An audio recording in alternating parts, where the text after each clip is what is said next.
So how do you see the role and significance of YouTube content distribution in South Africa in the near future?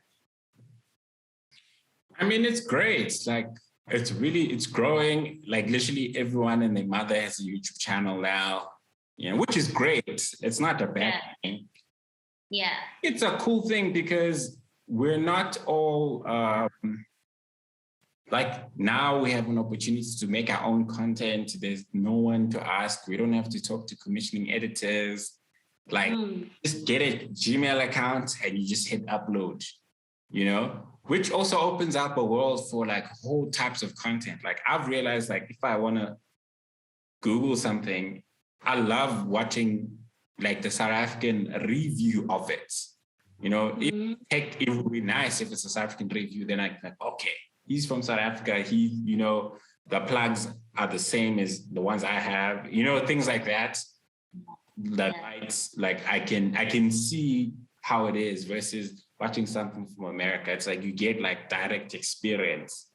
And also how people are making money. I mean, it's amazing. Look at how the OMF film guys, like, they're amazing. They get the brand deals, the makeup people, and some people are even able to make money from not just the videos, the sponsored stuff and selling products. I've seen some makeup, like, ladies, one was selling like lashes, another one sells like, is it hair or is it dupes? I don't know, like, like hair stuff, man. And they make money, dude. Like, they have an audience and they like monetizing the audience, which is like, there's no gatekeepers.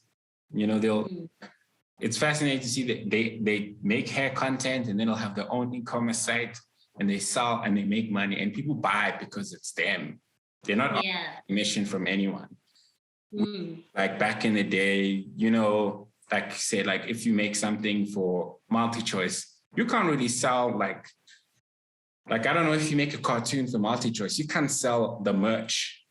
They own at ETV also. They own, like, so you literally can build your own media empire. You can be like the next Disney, so and sustain yourself. Because like if you look at a company like Disney, they will make Captain America, then they'll sell the dolls, the scuffy, the bag, like, and that's really also their money, like not really from the movies. It's actually from the merch.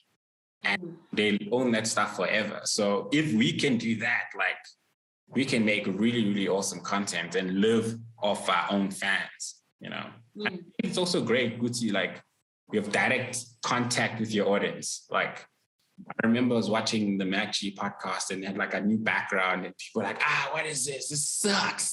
Change it. And then, like, it shitty, but like they were getting direct like feedback. No, don't do this. And people want to support them. They, like, my girlfriend's like a member of that podcast. She sends them money because she wants them to win. So it's like, it's nice, Yeah.